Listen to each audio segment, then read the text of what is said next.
ഇപ്പോൾ നമ്മളൊരു വീടൊക്കെ പണിഞ്ഞു, വയറിങ് എല്ലാം കൊടുത്ത് സ്വിച്ച് എല്ലാം ഇട്ടു, പക്ഷേ ലൈറ്റ് കത്തുന്നില്ല, കറണ്ട് വരണം. അപ്പോൾ ആ കറണ്ട് എന്ന് പറയുന്നതാണ് ദശാകാലം. അപ്പം ഈ ബലത്തിൻ്റെ കൂടെ തന്നെ ആ ദശാകാലം കൂടെ കമ്പൈൻ ചെയ്ത് പറഞ്ഞാലേ ഒരു ഫലം പൂർണ്ണമാകത്തുള്ളൂ, അല്ലാതെ നമുക്കത് പൂർണ്ണമായിട്ട് പറയാൻ ഒക്കത്തില്ല.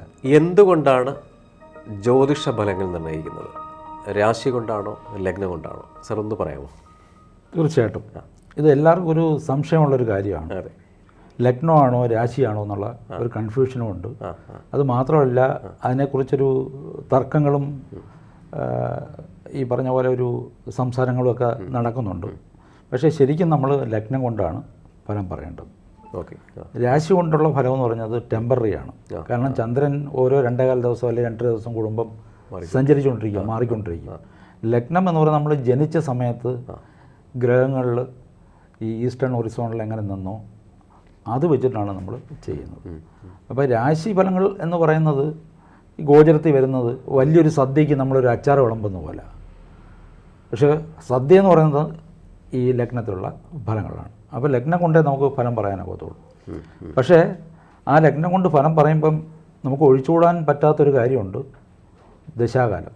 അതെ അതെ. അപ്പോൾ അവിടെ നമുക്ക് ചന്ദ്രനെ പിടിക്കേണ്ടി വരും. അതെ അതെ അതെ. ചന്ദ്രനെ വെച്ചാണ് ദശാകാലം നോക്കുന്നത്, അല്ല ലഗ്നത്തെ വെച്ചല്ല. അപ്പോൾ പൂർണ്ണമായിട്ടും നമ്മൾ ബേസിക്കലി പറയേണ്ടത് ലഗ്നം വെച്ചാണ് പറയേണ്ടത്. അപ്പോൾ ഞാൻ നേരത്തെ സൂചിപ്പിച്ച പോലെ കോമ്പിനേഷൻ ഓഫ് പ്ലാനറ്റ്സ്, അപ്പോൾ അതിൻ്റെ ആസ്പെക്റ്റ്, അതിൻ്റെ ഡിഗ്രി, അതിൻ്റെ ഈ അഷ്ടവർഗ ബലം, ഇതെല്ലാം നോക്കിയിട്ട് വേണം ചെയ്യേണ്ടത്. അപ്പോൾ ലഗ്നത്തിൽ ഫലം പറയുമ്പോൾ ഇടയ്ക്ക് നമ്മൾ എവിടെയൊക്കെ ദശാകാലത്തിനെ സപ്പോർട്ട് ചെയ്ത് പറയിക്കേണ്ടതുണ്ടോ അവിടെല്ലാം അതും ചേർക്കണം. പിന്നെ ഈ പറഞ്ഞ പോലെ ഓരോ ഗ്രഹങ്ങൾക്കും ലഗ്നത്തിൽ നിന്ന് ഭാവങ്ങളുണ്ടല്ലോ, ഏതൊക്കെയാണ് ഭാവങ്ങൾ എന്നുള്ളത്, ആ ഭാവത്തിനെ അടിസ്ഥാനമാക്കിയും പറയണം. അപ്പം നമ്മൾ ചോദിച്ച ചോദ്യത്തിന് ഒറ്റ വാക്കിൽ ഉത്തരം പറയുകയാണെങ്കിൽ ലഗ്നം കൊണ്ടാണ് ഫലം പറയുന്നത്. പക്ഷേ ചന്ദ്രനെ നമുക്ക് ഒഴിവാക്കാൻ ഒക്കത്തില്ല, ദശാകാലം മനസ്സിലാക്കാൻ. അപ്പോൾ അങ്ങനെയാണത് പറയുന്നത്. ഓക്കെ. അപ്പോൾ ഈ ബലം നിർണ്ണയിക്കുന്ന ലഗ്നം കൊണ്ടാണെന്നുണ്ടെങ്കിൽ ഇപ്പോൾ ചിലർക്ക് ജനിച്ച ഡേറ്റും സമയമൊന്നുമില്ല. അപ്പോൾ ആരുടെ ലഗ്നം ആയിരിക്കുമല്ലോ കണക്കാക്കുന്നത്. അപ്പോൾ ആരുടെ ലഗ്നം എടുക്കുന്ന സമയത്ത് അതിൻ്റെ ഫലപ്രവചനം 100% അക്യുറസിയിലേക്ക് വരുമോ? അതിപ്പോൾ നമ്മൾ ഇപ്പോൾ ഒരാൾ ജനിച്ചു എന്ന് വെച്ചു, അല്ലാതെ തന്നെ ഈ ജനിച്ച സമയം അറിയാവുന്ന ഒരാൾ തന്നെയാണ് ഹോസ്പിറ്റലിൽ ജനിക്കുന്നു, എന്തായാലും ആ കൃത്യസമയം നമുക്ക് കിട്ടില്ല. ശരിയാണ്. ഒരു 2 സെക്കൻഡോ അല്ല 4 സെക്കൻഡോ ഒക്കെ ഒരു വ്യത്യാസം വരും. ലഗ്നാന്തിയോടെ ലഗ്നം മാറുകയും ചെയ്യും. മാറുകയും ചെയ്യും.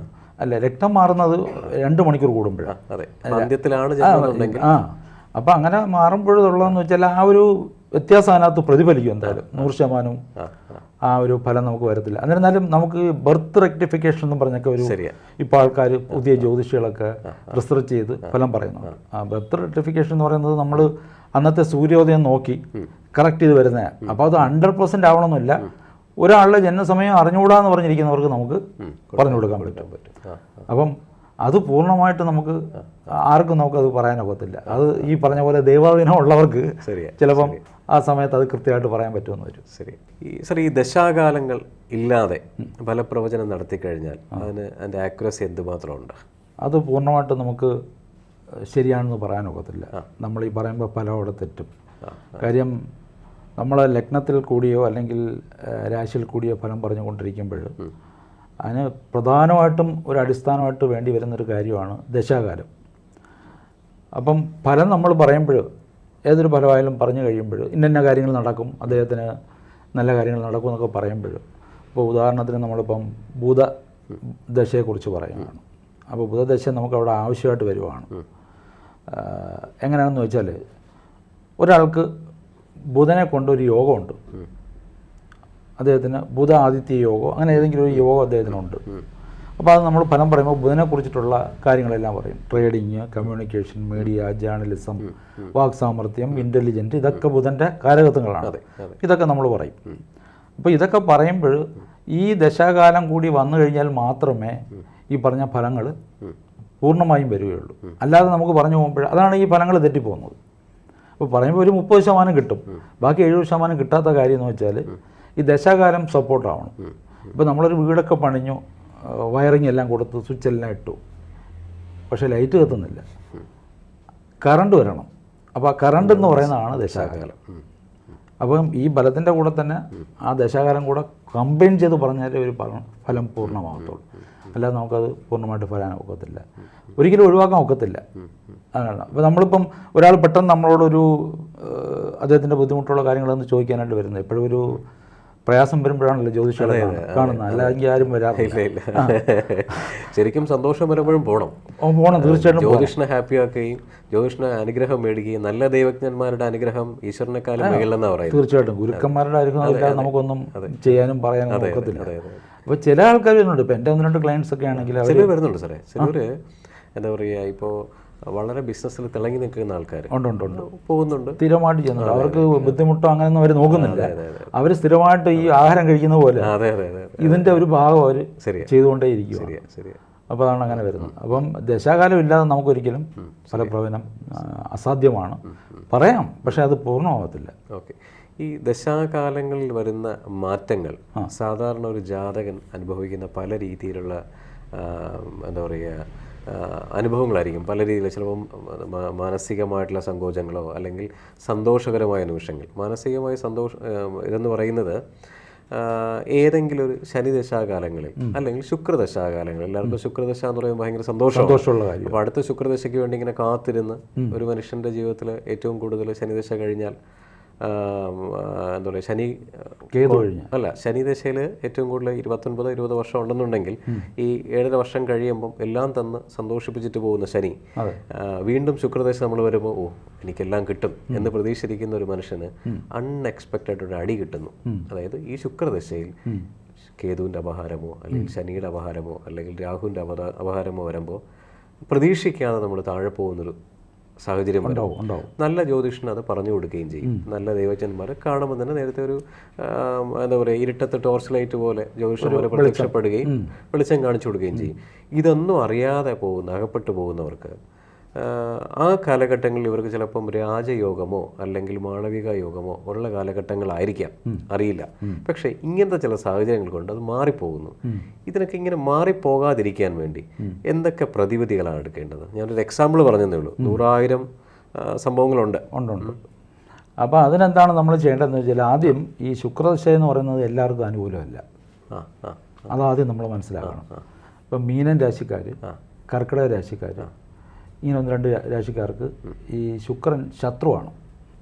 അപ്പോൾ ശുക്രദശ എന്ന് പറഞ്ഞായിരിക്കും അവരുടെ ശനിദശയെക്കാട്ടി മോശം സമയം. പൊതുവെ ശുക്രൻ എന്ന് പറയുന്നത് ഒരു ലക്ഷറീസ് പ്ലാനറ്റാണ്.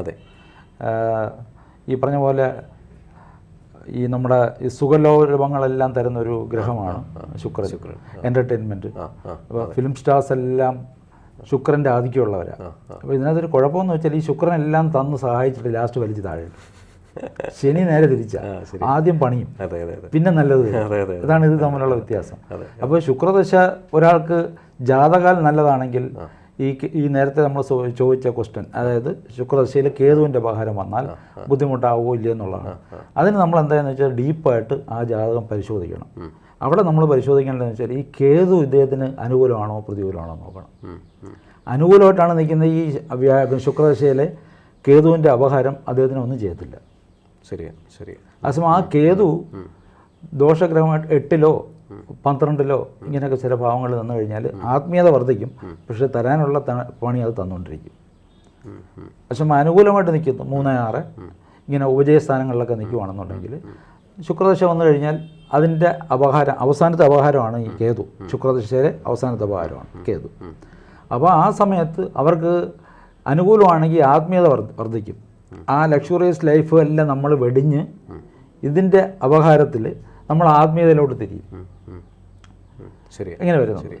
അപ്പം ചില ആൾക്കാർക്ക് ഇതാണ് ഈ സമയത്ത്. അതേസമയം അവിടെ കേതു ദോഷമാണ് നിൽക്കുന്നതെങ്കിൽ ഈ തന്ന സാധനം എല്ലാം വലിച്ച് താഴെയിട്ട് അദ്ദേഹത്തിൻ്റെ ആദ്യം എവിടെയാണെന്ന് നിന്ന് അവിടെ കൊണ്ട് നിർത്തും. അതാണ് എൻ്റെ ഇത്. അപ്പോൾ നമ്മൾ അഡ്വൈസ് ചെയ്യേണ്ട എങ്ങനെയാണെന്ന് വെച്ചാൽ, ഈ എപ്പോഴും എന്ന് വെച്ചാൽ ഒന്നാമത്തെ കാര്യം ജ്യോതിഷികൾക്ക് ഒരു വിലയില്ലാത്ത സമയമാണ്. ചിലർ പറയുന്ന വിലയുണ്ടെന്ന്.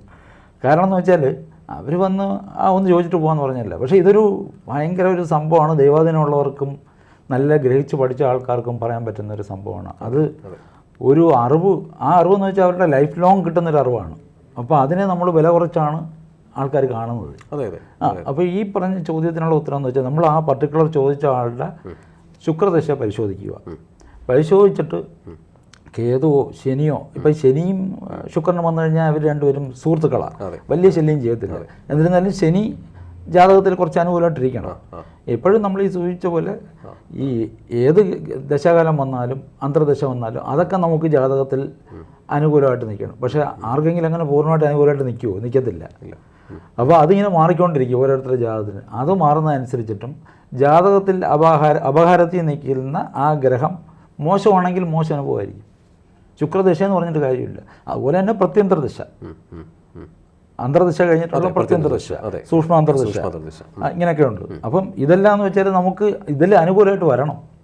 പിന്നെ ചിലവർ നമ്മൾ നോക്കുമ്പോൾ അനുകൂലമായിട്ട് നിൽക്കും.